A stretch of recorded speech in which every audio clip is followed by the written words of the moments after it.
Hey, hello everyone. Welcome to Commerce Positivity. My name is Shifali and today we are going to discuss about classification of products. Products की meaning और definition and features के बारे में जो video है वो मैंने already बनाया हुआ है। उसका लिंक मैंने डिस्क्रिप्शन बॉक्स में शेयर कर दिया है, आप उसे जाकर एक बार ज़रूर देख लीजिएगा। आज के टॉपिक की हम डिस्कस करेंगे क्लासिफिकेशन ऑफ प्रोडक्ट्स कितने तरह के होते हैं। ओके, वीडियो को स्टार्ट करने से पहले अगर आप चैनल पर न्यू हैं तो अभी चैनल को सब्सक्राइब कर दीजिए, वीडियो को लाइक कीजिएगा और वीडियो को एंड तक देखिएगा, जिससे कि आपको प्रोडक्ट्स को लेकर जितने भी डाउट्स हैं वो क्लियर हो जाए और अच्छे से प्रोडक्ट्स के बारे में समझ में आ जाए। ओके, तो चलिए स्टार्ट करते हैं आज का टॉपिक।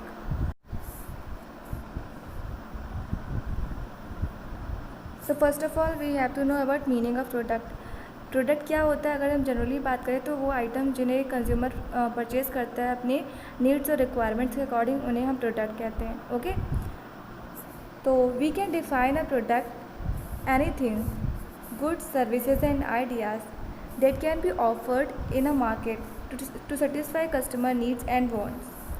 तो ये कह रहे हैं कि जो भी प्रोडक्ट्स और आइटम्स, जो भी गुड्स और सर्विसेज हैं जो कंज्यूमर को ऑफ़र किया जाता है मार्केट में सेलर्स के द्वारा कस्टमर्स की नीड्स और वांट्स को सेटिस्फाई करने के लिए, उन आइटम्स को, उन गुड्स और सर्विसेज को हम प्रोडक्ट कहते हैं।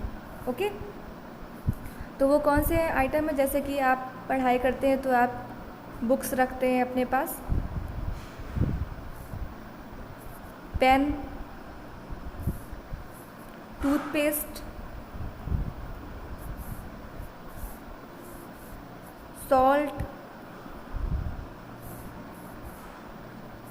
कार, ये सभी आइटम्स क्या है? ये सभी आइटम्स जो हैं आप जिनका यूज़ करते हो, कंज्यूमर्स जिनका यूज़ करते हो और अपनी नीड्स और वांट्स को सेटिस्फाई करते हैं, तो इन सभी गुड्स और सर्विसेज को हम प्रोडक्ट कहते हैं। अच्छा, सर्विसेज में अगर हम बात करें तो जैसे कि आप बैंक की सर्विसेज ले रहे हो, होटल्स में जाते हो, रूम्स बुक करते हो, वहाँ पे रहते हो, वहाँ की सर्विसेज लेते हो, रेस्टोरेंट्स में जाकर फूड ऑर्डर करते हो, वहाँ की सर्विसेज लेते हो, तो वो सभी जो सर्विसेज हैं उन्हें भी प्रोडक्ट में ही इंक्लूड किया गया है। ओके, तो ये सभी आइटम्स जो है प्रोडक्ट में आते हैं। अब हम बात करते हैं कंज्यूमर प्रोडक्ट्स की। कंज्यूमर प्रोडक्ट्स को वही प्रोडक्ट्स होते हैं जिन्हें कंज्यूमर यूज़ करते हैं अपने पर्सनल, फैमिली और हाउस होल्ड पर्पज़ के लिए। जैसे कि शैम्पू है, नोटबुक पेपर है, पिक्चर फ्रेम है जिसे वो घर में लगाते हैं। तो ये सभी आइटम जो है कंज्यूमर अपने पर्सनल यूज़ के लिए, अपने फैमिली के यूज़ के लिए ख़रीदता है। उन सभी आइटम्स को कंज्यूमर प्रोडक्ट्स कहते हैं। ओके, अभी कंज्यूमर सर्विसेज की बात करते हैं। कंज्यूमर सर्विसेज को इनटेंजिबल प्रोडक्ट्स कहते हैं, क्योंकि ये जो सर्विसेज होती है जिन्हें आप फील करते हो, जिन्हें आप देख नहीं सकते हो, लेकिन जिनको यूज़ करके आप सेटिस्फाई फील करते हो, उन्हें हम सर्विसेज में इंक्लूड करते हैं। तो वो सभी एक्टिविटीज़ जिन्हें कंज्यूमर पर्सनल यूज़ के लिए, अपनी फैमिली के पर्पज़ के लिए करवाता है, उन्हें हम कंज्यूमर सर्विसेज कहते हैं। जैसे कि हेयर कट करवाना, कार वॉश करवाना, उसके अलावा बैंकिंग फैसिलिटीज़ ले रहे हो आप। ओके, उसके अलावा और क्या चीज़ें आप सर्विसेज में इंक्लूड करोगे वो मैंने बताया, होटल की सर्विसेज लेना, रेस्टोरेंट की सर्विसेज लेना, ये लाइफ इंश्योरेंस, ये सभी क्या है कंज्यूमर सर्विसेज में आते हैं, जिन्हें कंज्यूमर जो है अपनी फैमिली और अपने पर्सनल यूज़ के लिए करवाता है। ओके, अभी जो है गुड्स को, प्रोडक्ट्स को 2 पार्ट्स पर डिवाइड किया गया है, ड्यूरेबल गुड्स और non durable goods. Durable goods जैसे नाम से क्लियर हो रहा है, जो गुड्स ड्यूरेबल मतलब जिनकी ड्यूरेबिलिटी लॉन्ग पीरियड के लिए होती है, जो भी लंबे समय तक टिकते हैं, उन प्रोडक्ट्स को ड्यूरेबल गुड्स कहते हैं। Durable goods are those products that are made to last and use repeatedly beyond autos, fridges, bicycles, etc. तो ड्यूरेबल गुड्स कौन से प्रोडक्ट्स होते हैं? वो गुड्स जिनके लॉन्ग टाइम के लिए यूज़ किया जाता है और जो बार बार यूज़ किए, जिन्हें हम बार बार यूज़ कर सकते हैं, उन्हें हम ड्यूरेबल गुड्स में रखते हैं। मतलब कि जिन्हें आप बहुत जल्दी जल्दी नहीं परचेज़ करते हो, जैसे कि रेफ्रिजरेटर हो गया, कार हो गया, ओके, वॉशिंग मशीन है, कपड़े हैं।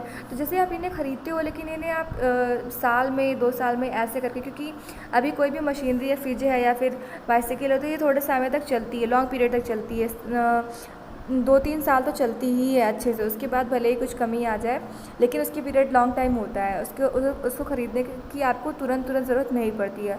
तो वो गुड्स जो लॉन्ग टाइम तक चलते हैं, उन प्रोडक्ट्स को हम ड्यूरेबल गुड्स कहते हैं। ओके, सेकेंड है non durable goods. Non durable goods durable goods के बिल्कुल अपोजिट होते हैं। नॉन ड्यूरेबल गुड्स वो गुड्स होते हैं जिन्हें कंज्यूमर जो है 1 या 2 बार ही कंज्यूम करता है, consumed once and within a year, such as food, paper, products gasoline.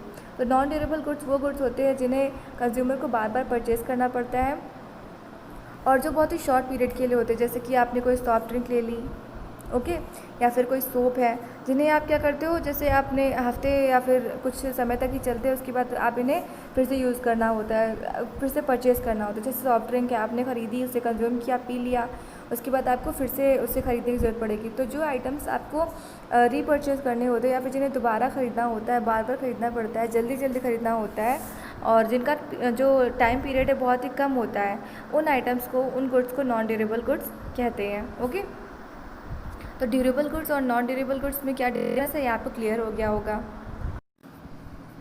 Next है कंज्यूमर गुड्स और सर्विसेज, जिन्हें 4 पार्ट्स में डिवाइड किया गया है। फर्स्ट है कन्वीनियंस गुड्स। कन्वीनियंस गुड्स जैसे नाम से क्लियर है, जो अपनी कन्वीनियंस के अकॉर्डिंग खरीदते हैं।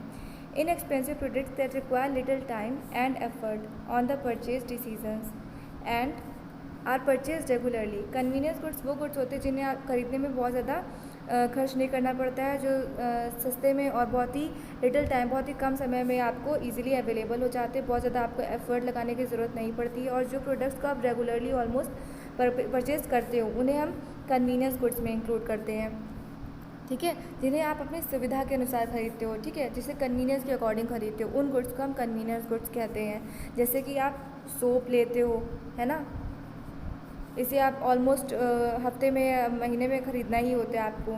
टूथपेस्ट हो गया, ब्रेड है ना, न्यूज़पेपर है, ये सभी क्या है, ये सब आपके कन्वीनियंस के अकॉर्डिंग आप इन्हें एवरीडे परचेज़ करते हो, तो ये सभी जो है कन्वीनियंस गुड्स में आते हैं। और जो आपको इजीली आपके आसपास, जो घर के आसपास स्टोर्स हैं, शॉप्स हैं, वहाँ पर आपको इजीली अवेलेबल हो जाते हैं, तो आपको ज़्यादा एफर्ट लगाने की ज़रूरत नहीं पड़ती है, इसलिए इन्हें कन्वीनियंस गुड्स कहते हैं। ओके, नेक्स्ट है स्टेपल गुड्स। स्टेपल गुड्स वो गुड्स होते हैं जिन्हें used often regularly and are kept on hand. वो गुड्स होते हैं जिन्हें रेगुलरली यूज़ किया जाता है, जो मतलब कि बहुत ही ज़्यादा बेसिक प्रोडक्ट्स होते हैं, उन्हें हम स्टेपल गुड्स कहते हैं। जैसे कि सोप हो गया, वेजिटेबल हो गया, बिस्किट हो गया, ब्रेड, टॉयलेट पेपर, इन्हें आप रेगुलरली यूज़ करते हो और इनका यूज़ जो बहुत ही बेसिक यूज़ होता है। तो जो प्रोडक्ट्स बहुत ही मतलब कि कंज्यूमर जो जिन्हें ख़रीदता है, जो बहुत ही बेसिक प्रोडक्ट्स होते हैं और जिन्हें रेगुलर बेसिस पर ख़रीदा जाता है, उन्हें हम स्टेपल गुड्स में इंक्लूड करते हैं। ओके, नेक्स्ट आता है इम्पल्स गुड्स।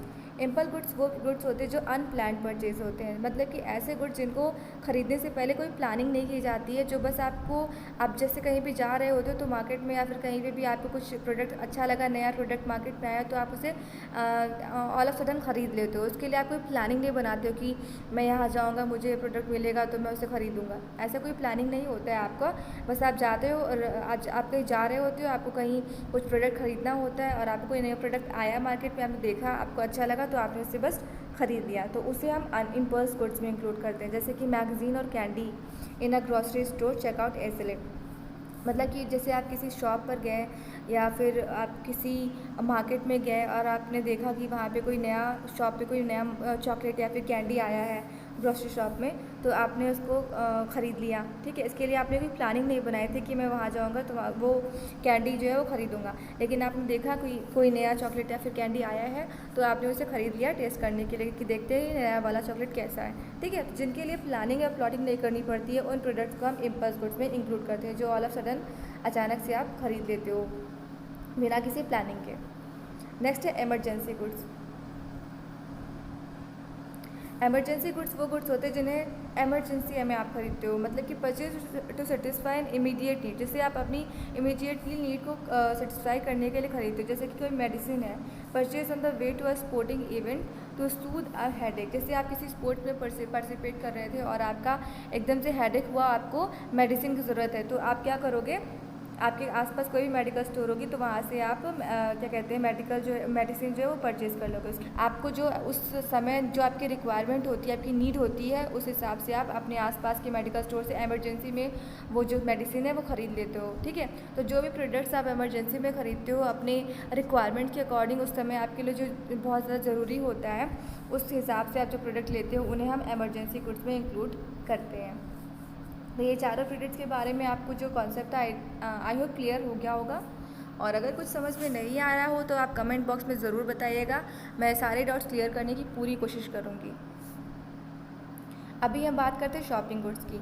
वो गुड्स तो थे कन्वीनियंस गुड्स थे, उनके टाइप्स थे। अभी हम जो बात करेंगे शॉपिंग गुड्स है, वो सेकंड टाइप ऑफ गुड्स में आता है। ओके, शॉपिंग गुड्स कौन से गुड्स होते हैं? Products that usually require a great deal of time and effort for the purchase decision. तो वो सभी प्रोडक्ट्स जिन्हों खरीदने से पहले कंज्यूमर बहुत ज़्यादा टाइम और एफर्ट यूज़ करता है और पूरी प्लानिंग करता है पूरे कि उसे किस तरीके का प्रोडक्ट खरीदना है। Consumer search and compare similar products prior to purchase. इन्हें खरीदने से पहले कंज्यूमर उसके सिमिलर प्रोडक्ट्स को कंपेयर करता है, उनके बारे में सर्च करता है, इन्फॉर्मेशन निकालता है कि वो प्रोडक्ट कितने प्राइस का है, उसकी क्वालिटी कैसी है और वो अदर शॉप्स पर कितने का मिल रहा है, और उसका वो पूरी अच्छे से कंपैरिजन करता है। उसके बाद जो उसे प्रोडक्ट समझ में आता है वो उसको ही परचेज़ करता है। जैसे कि आप किसी मार्केट में जाते हो, आपको कोई ड्रेस लेनी है, तो आप पहले 3-4 शॉप्स में जाकर उसके बारे में देखते हो, कंपैरिजन करते हो, अलग अलग शॉप्स में क्या प्राइसेस हैं उन ड्रेसेस के, उसकी क्वालिटी कैसी है कपड़े की। ओके, या फिर आप कोई हार्डवेयर अप्लायंस लेने होते हो तो आप उसके लिए भी बहुत ज़्यादा सोचते हो, पहले टाइम लगाते हो, अच्छा खासा उसके बारे में इन्फॉर्मेशन निकालते हो, उसके बाद ही वो प्रोडक्ट्स खरीदते हो। तो उन प्रोडक्ट्स को हम शॉपिंग गुड्स में इंक्लूड करते हैं। तो वो सारे प्रोडक्ट्स जिन्होंने खरीदने से पहले कंज्यूमर अच्छे से टाइम निकाल लेता है और पूरे एफर्ट लगाता है, कंपेयर करता है, उसकी क्वालिटी, प्राइस और सभी चीज़ों को अच्छे से चेक करता है, उसके बाद जो प्रोडक्ट को ख़रीदा जाता है। तो ऐसे प्रोडक्ट्स को हम शॉपिंग गुड्स में इंक्लूड करते हैं। ओके, नेक्स्ट आता है स्पेशलिटी गुड्स। स्पेशलिटी गुड्स वो गुड्स होते हैं जिससे नाम से क्लियर है, जो स्पेशल होते हैं, जिन्हें रोज़ रोज़ कंज्यूमर नहीं खरीदता है। Sort by consumer who desires a specific brand और प्रोडक्ट। जो स्पेसिफिक ब्रांड और ब्रांड से रिलेटेड होते हैं, उन प्रोडक्ट्स को स्पेशलिटी गुड्स में इंक्लूड किया जाता है। The consumer will not accept a substitute. Consumer may have saved money for long period of time before purchasing or may have to borrow money to purchase। तो जो consumer होता है ऐसे products को ख़रीदने से पहले वो बहुत ही लंबे समय तक इंतज़ार करता है, उसे कब उसे ख़रीदना है उसके लिए वो पैसे रिजर्व करके रखता है या फिर किसी से बोरो करता है। और जो थोड़े ज़्यादा एक्सपेंसिव होते हैं, जो जिनकी अच्छी ब्रांड होती है, जो अच्छी क्वालिटी वाले गुड्स होते हैं, उनको स्पेशलिटी गुड्स में रखा जाता है। जैसे कि रोलेक्स की वॉच हो गई, या फिर आपको हाउस लेना है या कोई बोट परचेज़ करनी है। तो इस तरीके के जो आइटम्स होते हैं जो बहुत ही एक्सपेंसिव होते हैं, जो खरीदने में बहुत महंगे होते हैं और जो जिनकी स्पेशल ब्रांड होती है, जिन्हें खरीदने से पहले कंज्यूमर पूरी प्लानिंग करता है और रिजर्व करके रखता है पहले से ही पैसे वगैरह, तो उन प्रोडक्ट्स को हम स्पेशलिटी गुड्स में इंक्लूड करते हैं। जिन्हें कंज्यूमर रोज़ रोज़ नहीं खरीदता है तो उन गुड्स को हम स्पेशल प्रोडक्ट्स में इंक्लूड करते हैं। जैसे कोई डायमंड की रिंग हो गई, उसको भी हम स्पेशल गुड्स में इंक्लूड करते हैं। जिसे खरीदने से पहले कंज्यूमर अच्छा खासा मनी जो है रिजर्व करके रखता है या फिर किसी से बोरो भी करना पड़ सकता है तो वो करता है, लेकिन उसे उसी ब्रांड और क्वालिटी का ही जो है वो प्रोडक्ट चाहिए होता है। नेक्स्ट हम बात करेंगे इंडस्ट्रियल गुड्स की। ये third type of good products में आता है। पहले हमने कन्वीनियंस गुड्स की बात की, सेकंड हमने शॉपिंग गुड्स की बात की, थर्ड हमारा है इंडस्ट्रियल प्रोडक्ट्स। इंडस्ट्रियल प्रोडक्ट्स कौन से प्रोडक्ट्स होते हैं? Products design to be used by other may be in the creation of new products और द ऑपरेशन ऑफ बिजनेस। तो इंडस्ट्रियल प्रोडक्ट्स ऐसे नाम से क्लियर हो रहा है जो इंडस्ट्रियल यूज़ के लिए होते हैं, जो अदर प्रोडक्ट्स को बनाने के लिए, डिज़ाइन करने के लिए बिजनेस में यूज़ किए जाते हैं, उन प्रोडक्ट्स को हम इंडस्ट्रियल प्रोडक्ट्स में इंक्लूड करते हैं। जैसे कि आप कोई मशीनरी का एग्जांपल ले सकते हो, है ना। और रॉ मटेरियल्स जितने भी आते हैं, जैसे कि सीमेंट है, आयरन की, स्टील की जो चीज़ें आती हैं, ब्रिक्स है, ये सब क्या इंडस्ट्रियल गुड्स में इंक्लूड होती है, क्योंकि इनके द्वारा कोई नया प्रोडक्ट तो बेसिकली कहने का मतलब ये है कि जो इंडस्ट्रियल गुड्स होते हैं वो जो है अदर प्रोडक्ट्स को डिज़ाइन करने के लिए बिजनेस के द्वारा बनाए जाते हैं, जिन्हें अदर यूज़ में लाया जाता है। नेक्स्ट हम बात करते हैं टाइप्स ऑफ इंडस्ट्रियल प्रोडक्ट्स की। तो इंडस्ट्रियल प्रोडक्ट्स को 3 पार्ट्स में डिवाइड किया गया है। फर्स्ट है material and parts. Material parts include raw materials and manufactured materials and parts. Material parts में हम उन प्रोडक्ट्स को यूज़ करते हैं जो रॉ मटेरियल होते हैं, जिनका यूज़ करके फिनिश्ड प्रोडक्ट्स को बनाया जाता है। जैसे कि फ्रूट्स है, वेजिटेबल्स है, वीट, गेहूँ है, या फिर कोई और ऐसे रॉ फॉर्म में जो भी प्रोडक्ट होते हैं। जैसे कि मान लीजिए गेहूँ है, गेहूँ किसान उसे फैक्ट्री में ले जाता है, वहाँ बेचता है, उसके बाद उसकी अच्छे से सफाई वगैरह करके उसका आटा निकाला जाता है, ठीक है, मशीन्स के थ्रू। तो क्या होता है, पहले वो रॉ फॉर्म में होता है, उसके बाद उसको फिनिश प्रोडक्ट में कन्वर्ट किया जाता है। तो वो सभी जो रॉ मटेरियल्स होते हैं उन्हें हम मटेरियल पार्ट्स में इंक्लूड करते हैं, जिनको अदर प्रोडक्ट्स को बनाने में इस्तेमाल किया जाता है या फिर जो फिनिश प्रोडक्ट को बनाने में यूज़ होते हैं, उन्हें हम मटेरियल पार्ट्स में इंक्लूड करते हैं। ओके, सेकेंड है capital items. Capital items are industrial products that aid in the buyer's production और operations including installation and accessory equipments.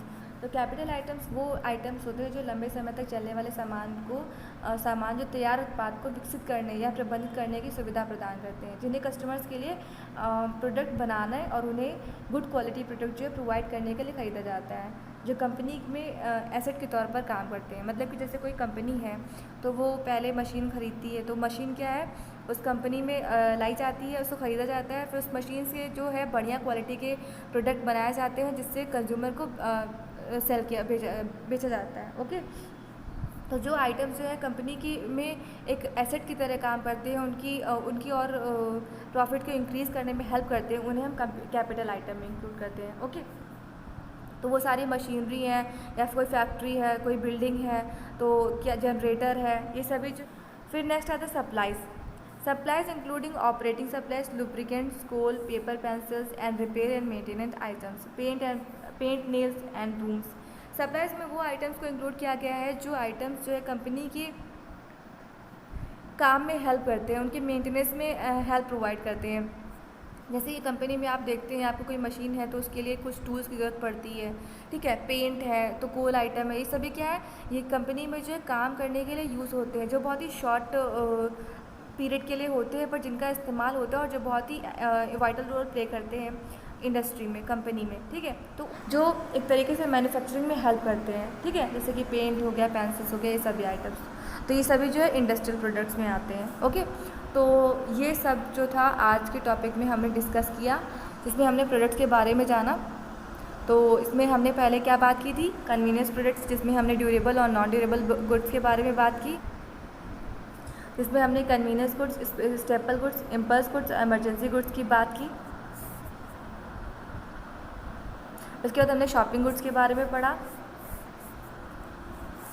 उसके बाद स्पेशलिटी गुड्स के बारे में जाना और फिर इंडस्ट्रियल गुड्स के बारे में। ओके, तो ये सभी जो है वो प्रोडक्ट्स में आते हैं, जो क्लासिफिकेशन ऑफ प्रोडक्ट्स में हमने देखा।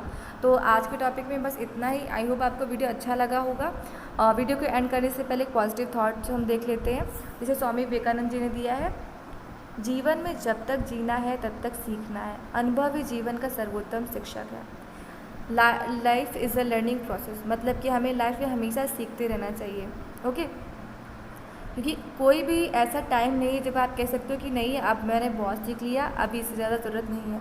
लाइफ आपको हमेशा कुछ नया सिखाती है। आप पढ़ाई की फील्ड में ही नहीं है, किसी भी फील्ड में ले लीजिए, लाइफ हमेशा आपको, जब भी आप किसी नए पर्सन से मिलते हो आपको सीखने को मिलता है, आप किसी नई जगह जाते हो वहाँ आपको सीखने को मिलता है।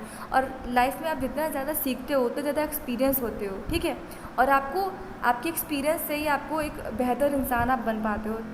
में आपको हमेशा सीखते रहना चाहिए, हमेशा कुछ ना कुछ नया सीखते रहना चाहिए। अपने टाइम को वेस्ट करने से अच्छा है अगर जब भी आप खाली हो तो कुछ नया पढ़ो, कोई नई मोटिवेशनल बुक पढ़ो, किसी ग्रेट पर्सनालिटी के बारे में पढ़ो, या फिर कुछ नई लैंग्वेज सीख लो, कुछ भी, मतलब कि एवरी टाइम आपको हमेशा कुछ नया सीखते रहना चाहिए जो आपको प्रोडक्टिव बनाए, आपको और ज़्यादा काबिल बनाती है। उन सभी गुड हैबिट्स को आपको अपने अंदर लाना चाहिए। ओके, तो ये था आज का स्वामी विवेकानंद जी का गुड थॉट। ओके, तो आज के लिए बस इतना ही। अगर आपको वीडियो अच्छा लगा हो तो वीडियो को लाइक कीजिएगा, चैनल को सब्सक्राइब जरूर कर लीजिएगा, और thanks for watching this video.